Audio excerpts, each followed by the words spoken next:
Welcome to another week of Rangers transfer merry-go-round madness. Where it stops, who knows? Who gets on and who gets off? Who knows? But anything could happen this week as we hit the summer. And we obviously with the European Championships fast approaching, obviously starting on Friday with Scotland kicking off the tournament against hosts Germany. It could obviously slow down over the European Championship period. A number of clubs have been involved in that. But Rangers continue a pace to be linked with arrivals and linked with departures. So in today's video, not one, but two possible departures of experienced pros from our club, including our club captain. And we've got two arrival possibilities. Looking at one from down under via Leicester and the stories that are swirling around Youssouf Kabadayi. I think that's how you say it, but you know what I'm like, guys, with names. I love to massacre a name. We do massacre a name. Let's just change that background, get that background right for this morning's video. There we go. So we obviously discussed all last night's the news from last week and on the news from the season, obviously on the final word last night. Obviously the Sunday show, which is our regular now Sunday evening show, the final word. Obviously join us for that. Was joined last night by first-time guest, massive Rangers fan from London, Sarah McGeekin. Hopefully you enjoyed that. Sarah is a part of our channel. She is fantastic, superstar. Right, let's talk arrivals. So there's a lot of reports this morning in the media regarding this man here, Youssouf Kabadayi. For those of you who recall the video we did a week ago, or was it last week? I can't remember. It all blends into 1 week these days, doesn't it? Youssouf Kabadayi is a young up-and-coming player at Bayern Munich. Someone who was spent last season away on loan, had a very impressive loan spell, is a quite, highly rated young player. We all know that Bayern have a bit of a track record for going around Germany, buying up a lot of young talent and bringing it to the club. That's what they do. That's their modus operandi. That's the way they work. And then obviously as well, they like to steal players from their rivals once their rivals obviously, really impress. So obviously Bayer Leverkusen get ready for a Bayern Munich raid, no doubt, coming up. He's a winger. He's over 6 foot. He's a left winger, essentially. We do seem to have a complete obsession with left wingers at this moment in time, don't we? Fine. He can also play right side as well. He can play as a second striker, quick, speedy player.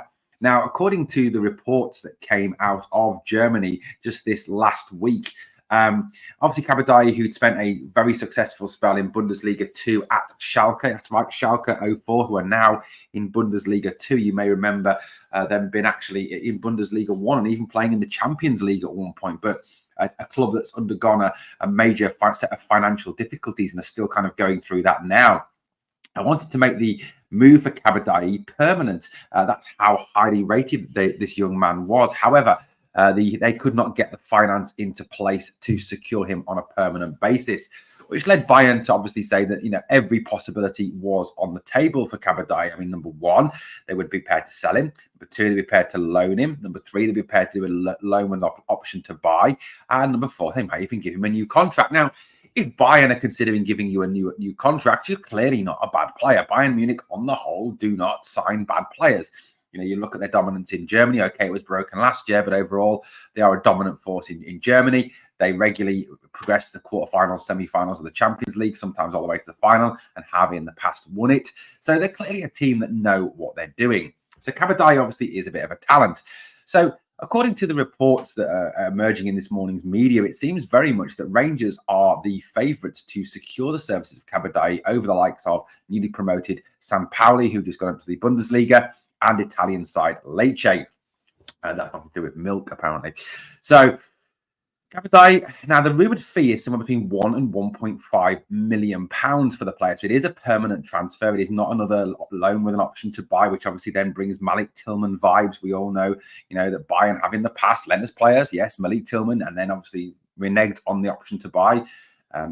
Then obviously Malik's gone on to great success. Now we can only hope that Kabadayi, if he comes in, is on the same level and the same plane as Malik Tillman. I mean, Tillman was a class act. He was, he was a door opener. He was a quality player. He could get through the packed defenses. Yes, at times he didn't really perform in the old firm, but I think that was still a learning process for him. Malik was a young man, and Youssouf Kabadayi certainly fits into that young player kind of vibe as well. He's 20 years old, just over 6 foot, big guy, but quick with it. Certainly fits the kind of vibe of players that Clement is kind of going for this summer, doesn't he? You know, big, fast, quick, strong players. That seems to be what we're looking at. And, you know, that is, for me, is what we need at this club. You know, not only do we need leaders and people on the field who are prepared to take the game by the scruff of the neck and the team by the scruff of the neck, something that's been sadly missing from this club for a long time now.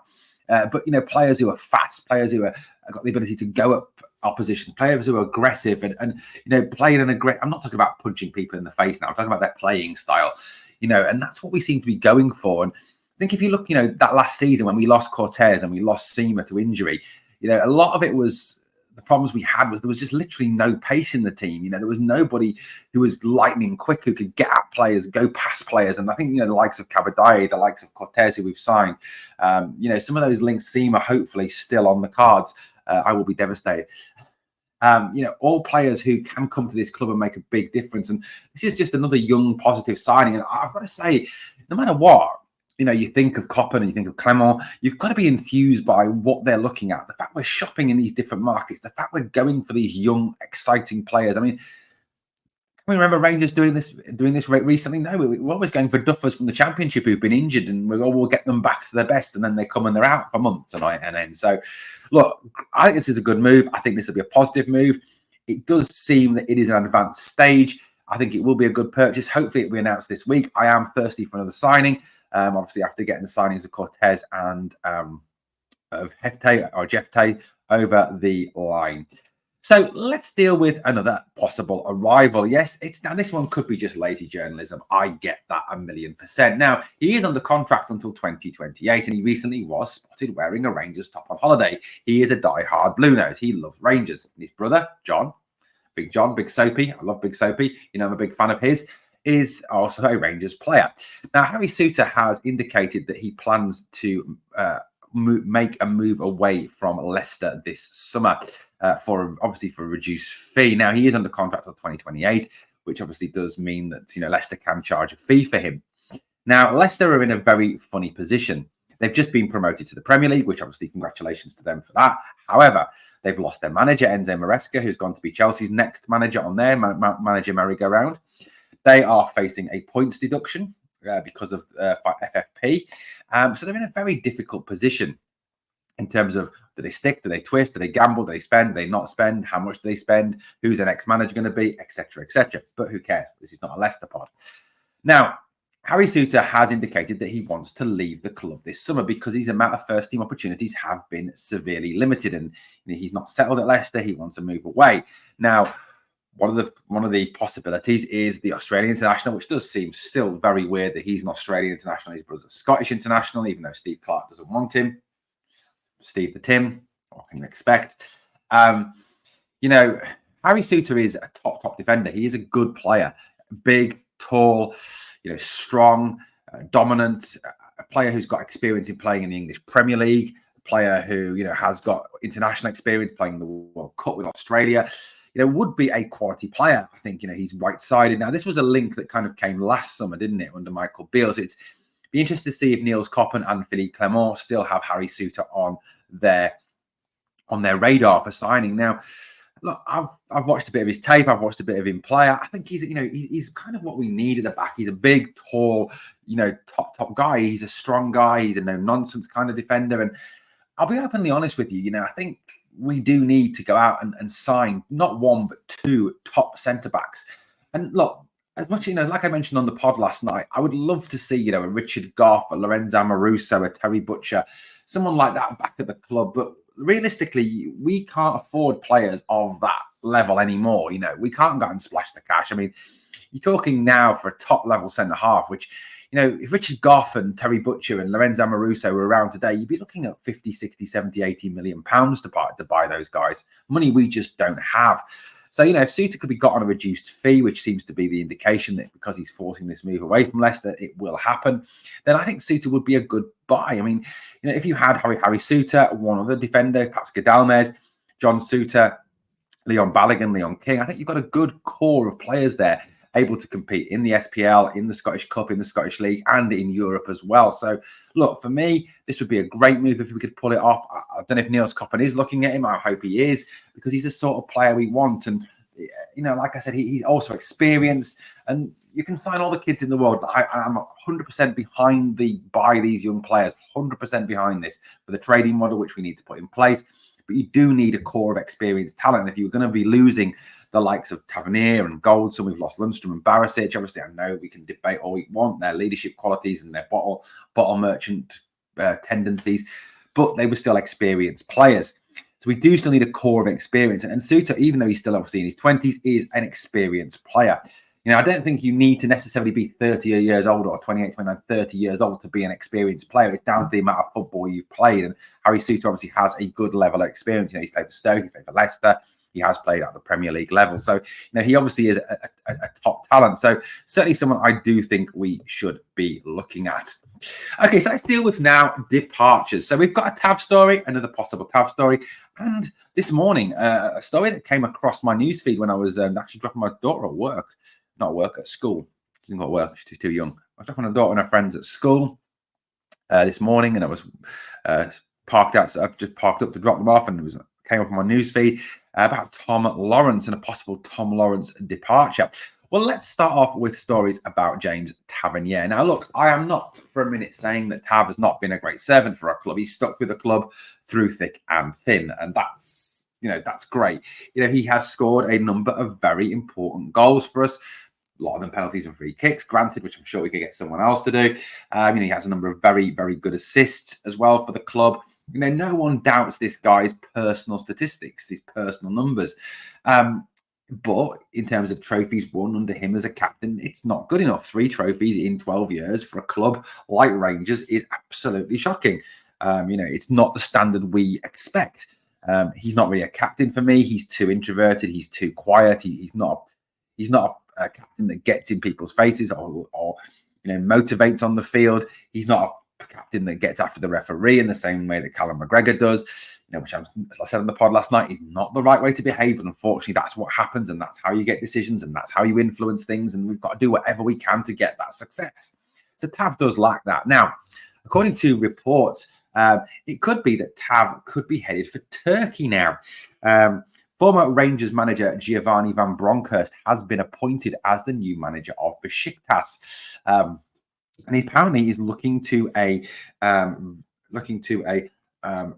what's the word I'm looking for? I can't think of the word now. A reunion. That's the word I wanted. A reunion with his former captain James Tavernier. Now, this is obviously still very much at an early stage, but since Gio's gone into Besiktas, he has been told there is money to spend to bring in players for him to rebuild the Besiktas team, stay away from Ridvan, Gio. But, apparently he is interested in bringing Tav to Turkey. Now, this would be, I think, a very interesting move for Tav. I mean, obviously, there's a lot of talk around Saudi with him and Connor, but this could be an actual genuine goer. Number one, it's a manager he's used to working for. He's worked for Gio he's done well under Gio. He was part of that. Gio was the manager when Tav scored all those goals in the Europa League, played very well in the Europa League. When we won the Scottish Cup, Gio was the manager, Tav was the captain. So there is a history there, and I think it's also Europe as well. It's still in Europe, and it's still playing. He gets a chance to play European football still. I'm not quite sure which competition Besiktas are in. I think it's the Europa League. But look, it's still an opportunity to play in Europe. So this could actually be a genuine goer if obviously Gio and Besiktas follow up on it. Look, I know that some of us are very reticent to let go of Tav. I understand that, and I understand that many of you feel that he still has a role to play in this team. However, I don't feel this lad can be captain anymore. I think we need a new captain. It needs to be part of this whole as I keep saying, revolution, not evolution. I genuinely think we cannot go into next season with James Tavernier as captain. If he's not captain, I can't see him staying and playing, because it would be humiliating for him, I think, to have to work under another captain. So I genuinely think, if there was any mileage in this, the club should look at, doing this deal and getting him out to Besiktas. I think this would be a great one. And also, you look at the basis as well. Right back, likes attacking down the right wing. Could he come up against Borna Barisic next year? And even Lundstrom, who reportedly could be on his way to Trabzon as well. Could it be a Glasgow Rangers derby match when Trabzon play Besiktas with Tav and Gio against Lunny and Barisic? Who knows, guys? Could be a bit of interest there. So that's the first departure story. Second departure story regards Tom Lawrence. Now, Tom Lawrence is an interesting player, isn't he? when he was brought to the club, it was a lot of excitement around his move, an attacking player, a player who's not afraid to take a shot, a player who can pick a pass out, go past the player who can play as an attacking midfielder, can play as a winger. Very exciting signing. And certainly when he first arrived at the club, he did very well indeed until he got that season-ending injury. Since he's come back, he's experienced a number of injuries. And it seems with Tom Lawrence that he gets to a point where he's playing really, really well, and he goes injured again. He develops, he gets better, and then he gets injured again. And he's just one of those really tricky players to kind of get a hand on. Now, personally, I like Tom Lawrence. I really do. I think Tom is a top player. However, he has disappointed in the Old Firm games recently. Hasn't played well against Celtic both the last couple of times that we've played them, which is not great. Again, he's getting a little bit older. Again, he's a player who is injury prone, the sort of player we do need, I think, to be getting rid of. Obviously, Ryan Jack's gone now. Kamar Roof's gone now. But I do think, these injury prone players are players we need to look to move on. Now, if clubs are willing to spend the money, are willing to come in and buy these guys, I do think this is something we should be looking at. Now, according to stories in the media this morning, 2 teams are reportedly looking at Tom Lawrence as a possible signing for next season. One is Ipswich Town, the other half of the Old Farm Derby, newly promoted Ipswich Town. Obviously, congratulations to them. Well done to Kieran McKenna, taking them from League One to the Championship and Championship to the Premiership. Great work from Kieran. And the other one is, strangely enough, Besiktas again. Now, obviously, Gio signed Tom Lawrence. He does have a history. He does like Tom Lawrence. It's clear he was the main reason we signed him back in the day. So, at the end of the day, is Gio wanting to get Tom back, get the best out of Tom? Is that a possibility? The other move, of course, is to Ipswich, obviously, which will excite Tom. I think, a chance to go play Premier League football, to play at the highest level, to be back in England, which, I'm sure that is something he will be looking at.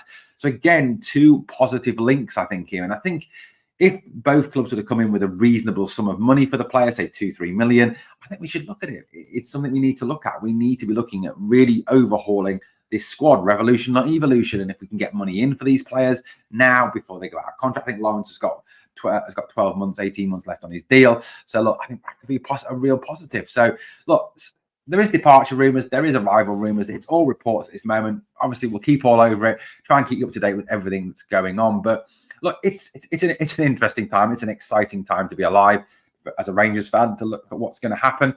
I certainly hope we can pull off these arrivals. I hope these departures go ahead. I think it's all looking very positive for next season. Guys, let me know what you think in the comments down below. Thanks for watching Glasgow Rangers Nation, guys. As always, please smash that sub. Help us to keep on building. And 2 things that I always ask of you on the way out. 1, smash that like, beats that algorithm. And 2, remember always, so important, we are the people.